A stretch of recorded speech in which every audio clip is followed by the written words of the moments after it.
So the big question is this: how do aspiring real estate investors like us escape from the rat race and build real wealth and freedom without access to millions of dollars in investment capital and start to live the life that we know we deserve? This is the question, and this podcast will give you the answer. My name is Zack Childress, and welcome to Real Estate Investing Talk Show. Hey everybody, welcome back. Let's get this show started. Today's big topic is let's talk about creative financing. I do want to talk about creative financing today and why creative financing is one of those things that a lot of people steer away from, but you shouldn't, because there's so many different ways to do creative financing with sellers, and there's opportunities out there for you to build cash flow off of properties that you don't even own. And that's the beauty of it. You control the property with paperwork that gives you the ability to rent it out, lease it out, sell it out, whatever you choose. You can do so many different things with creative financing. And so one of those things, if we narrow them down, you've got like a lease option, which is leasing the property with the option to buy it. You've got the sandwich lease option, which is leasing the property with the option to buy it and then turning around and leasing it to a tenant buyer so that they get the option to buy it. And in that aspect, you need a longer term of the lease with the seller than you would give the term to the buyer, the tenant buyer. Now, those of you in Texas, you may not find a lot of benefit with the lease option just because you guys have regulation over there that kind of restricts the amount of time that you can put on a sale of a lease option. And so you might lean more towards like a subject to. And there's nothing wrong with subject twos. I mean, it's just a different way of structuring the deal. So we've talked, lease option is one way to do it. The other way is like a subject to. But a lease option and a subject to both could be taking over payments. I prefer all my lease options to be taking over the payments. The same way as if I'm going to do a subject to, I'm going to take over the payments. And so in a subject to, it is what that is. It's a purchase and sales agreement subject to the financing to stay in place and the owner to relinquish title or the deed to the new or to the buyer. So what does that mean? That means if I'm the buyer and I'm coming in on your property, well, I'm doing one right now. The seller lives in Kentucky and she has a property here in Huntsville and she just doesn't want it anymore. She doesn't want to manage it from afar. She doesn't want to deal with it. She just doesn't want to have anything to do with being a landlord. She wants to go into new ventures in her life. So I'm putting a purchase and sales agreement with her together, subject to, meaning that she's going to deed the property to me, whether it be a quick claim deed or anything of that nature. And I'm going to take ownership of the asset, but I won't have ownership of the financing, right? She will still be responsible legally for the financing. I will have control over the asset though. And the way that works is it's subject to the financing, meaning that the financing is going to stay in place if she owes like $32,000 on the property. And I just make a clause in there that just simply says that I am taking over the financing and that my purchase price will be whatever the payoff amount is on the loan at time of close. So if I take it at $32,000 now, and then I'm going to rent it out because her payment's like $280 a month and it rents for $600 a month, I'm just going to take that subject to and turn around and I'm just going to put a renter in it. I'm going to treat it just like a rental property. And then I'm going to take the $300 a month off the property because I didn't have to put any money in the deal, right? It's zero money. It's zero credit. It's a zero loan. It's zero qualifications. What I'm going to do with that deal is I'm going to rent it out. So let's say over the next 10 years, I rent it out, right? So I'm making $36,000 over 10 years on this property. But in 10 years, is she still going to owe $32,000 on the note? No. She might owe $15,000. The property's worth about $50,000. So I'm going to have $35,000 equity built in the property. Plus over 10 years, I'm going to have about $36,000 in cash flow.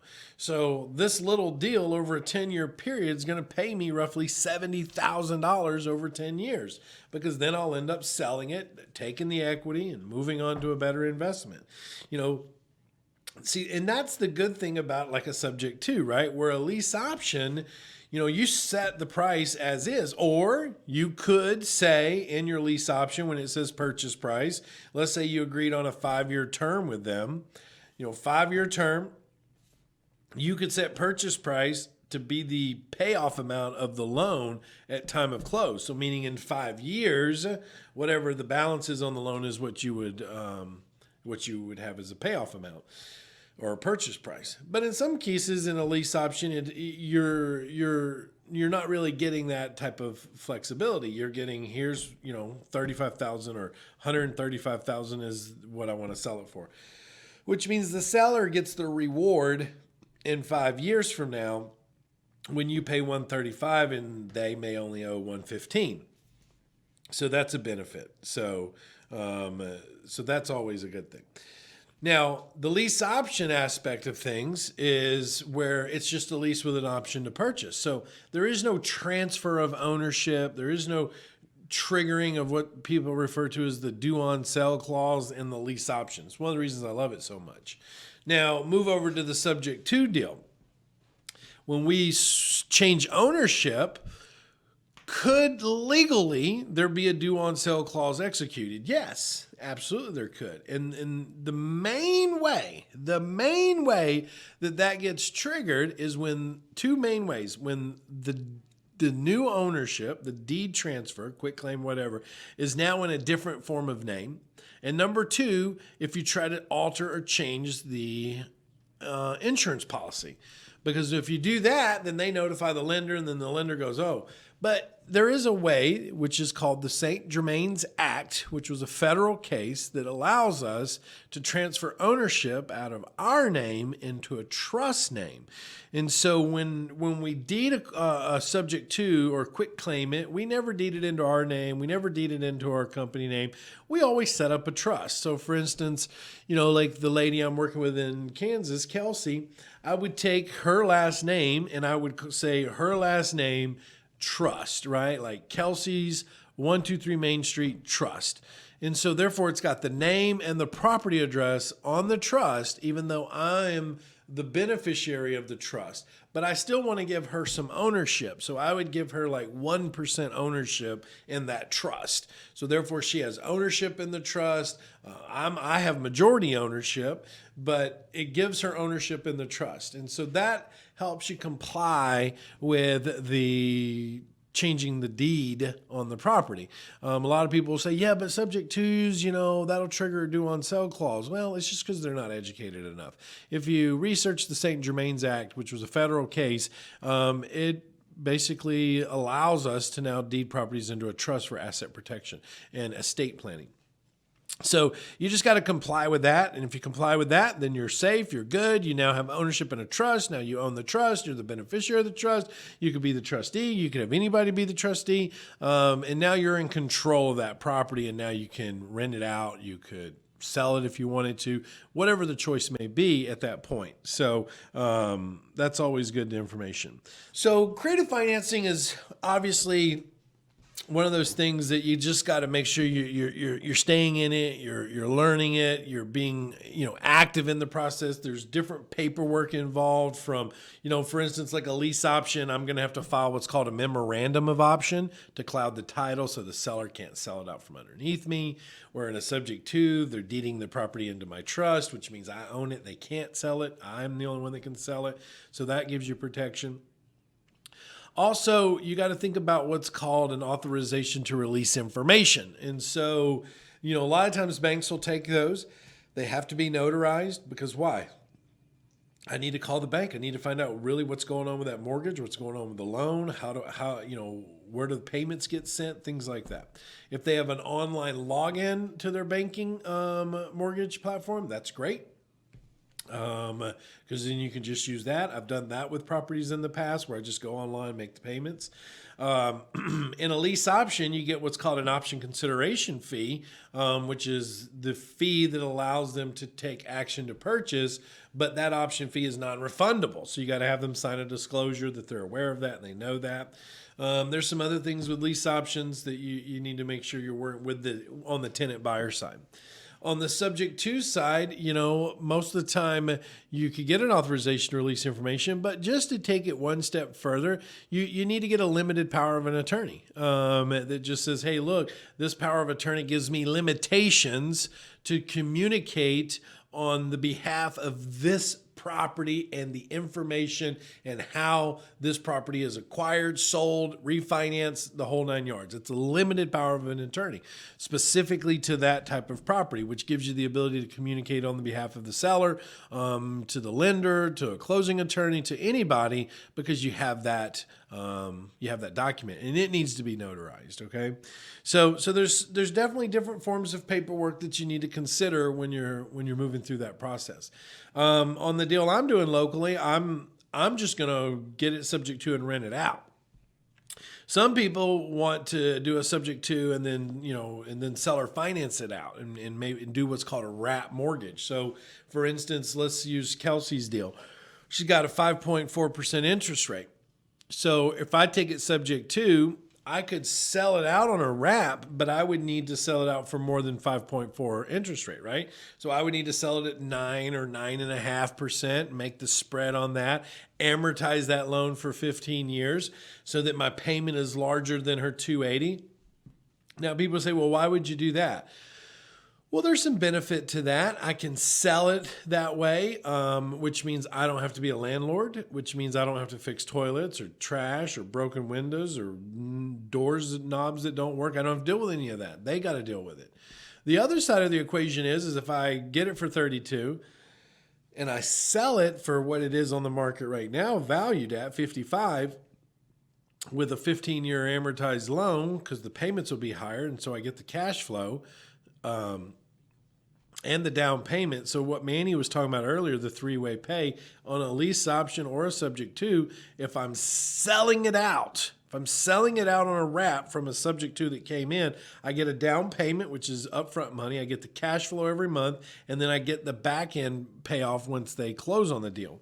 Same way on a lease option, I get the option consideration fee on the front, the cash flow throughout it, and I get the payoff in the back when they close. So when you're doing like a subject to and I'm selling it out on a wrap, I also have to take into consideration what's called usury laws. And each state is different. Some states say, look, you can't charge more than 12% interest. Some states say you can't charge more than 10. And a lot of times that's based off of they'll word it like you can't charge more than 6% of the prime rate in the current 3-year or 3-month average. Or 6-month average. And so let's say the prime 6-month average is, 5%. So then if I can't charge more than 10%, then I can charge prime plus 5 and I can get my 10%. So there's a rule of thumb that I know a lot of guys that I network with, they do what's called a 10-10-10 rule. And it's 10% down, 10% interest, and 10-year amortized. The 10-year amortized just means they're going to pay it off in 10 years, but it also means that their payment's going to be a little higher, which creates more cash flow because of a 10-year note. Now, the beauty of selling it out on a wrap or a straight seller financing on the outbound side is that you amortize that loan. So, for instance, a $55,000 purchase now, if it was amortized for 15 years, they would end up paying back somewhere around $80,000 to $90,000 for that property. So there's a huge upswing to that. You know what I mean? So where if I'm just renting it, well, I could just rent it until I'm making cash flow and then I could sell it one day. Or I could rent it until the mortgage got down to maybe say $10,000 on the A to B side where I'm doing this subject to, and then I could just pay off the $10,000. Now I own it free and clear, and then I could just turn around and do a straight seller financing. So if it's owned free and clear and I own it free and clear, I could be creative with it. I could sell it on a straight seller financing. And I could do a 10-10-10. I could do 10% down. So let's say I ride this for 10 years and the property's worth, I don't know, let's just say 65,000. In 10 years from now, and I only owe 10,000 on the mortgage with the original seller, I pay off the $10,000 mortgage. I then turn around to a 10-10-10, or I'd probably do a 10-10-15, something like that. But let's just use 10. That means I'm going to get. Now, I've had it for 10 years, right? I've made $36,000 on the cash flow for 10 years. So let's just write that out. So that's $36,000 on that property for the first 10 years. Now I turn around, I ask for 10% down, which is $6,500, 10% interest rate on this property, amortized, which I could pull that up real quick. Let's see, a mortgage. Let's see what the mortgage is going to be. $65,000.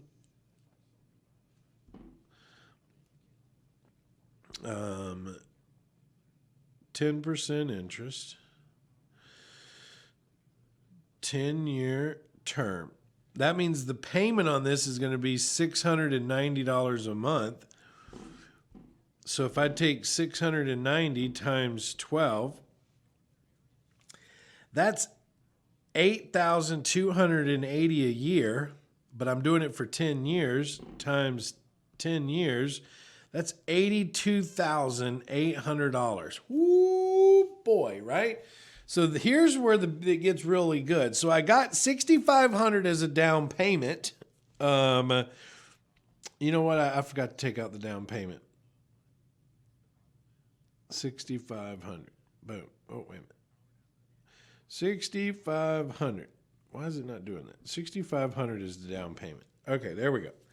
So 65,000 mortgage, $6,500 down payment, which means now I'm financing 10% interest, 10-year term. My payment is actually, their payment is going to be $777 a month. Isn't that a beautiful thing? That's a beautiful thing right there. That's a beautiful thing. Now, here you go. That means over 10 years, they will end up paying me back $99,756. Now you see why you sell on seller financing, right? Times 12. That's $9,324 a year. That's a big, big win when you do it that way. So now I just want you to look. This is a 20-year play, okay? This is a 20-year play. Remember, creative financing, the long term is where the money's at. It's not immediate. If you want immediate rewards, wholesale and fix and flip. Long-term play, wealth building is through tier 2 and tier 4. So let's just look at the 20-year play on this deal. Now remember, this is a $32,000 property that I'm picking up, okay? $32,000 property that I'm picking up. Okay. In 10 years from now, on that $32,000 property, I will have made $36,000. Okay. And then pay off, $10,000 payoff. Okay. Then over the next 10 years that I sell or finance it, I'm going to have a $6,500 down payment plus $99,756 in just payments. Just payment. So here's what I want you to understand. On a $32,000 house, roughly I paid $10,000 for it. Over 20 years, I will have made, you guys are going to love this. I will have made $142,256 on a $32,000 house that I ended up having to pay $10,000. If you remember, at the end of 10 years, pay off the mortgage, right? That I will end up having to pay $10,000 for. So that's why they say stack these deals, right? Because if you're stacking these deals right, you're running yourself into some major profits, major profits. I mean, think about it. $32,000 house that I end up making $142,000 off of. That's insane. But the point being made is that either way you look at it, you can buy a $32,000 house and in 20 years, because I'm renting it for the first 10 and then seller financing it out the second 10, I make $142,000 on that deal. So, that's the beauty. So if you really wanted to break that down, $142,000 divided by, what am I doing here? $142,000 divided by 20 years. That's $7,000 a year divided by 12. That's $600 a month off that property for the next 20 years, right? For the next 20 years. Next 20 years. So, and all because what? I negotiated some form of creative financing with them. So you got to keep that in mind. That's why I love these deals. All right. So that's the talk today, right? It's to get your brain wrapped around it. Bye, guys. You've been listening to the Real Estate Investing Talk Show. I'm Zack Childress, and I'm on a mission to create 10,000 real estate bosses over the next year. Will you be one of them? Head over to my website, reisuccessacademy.com/web class, and register for my free web class where you'll discover how to escape from the 9-to-5 grind and become your own boss in real estate. See you there.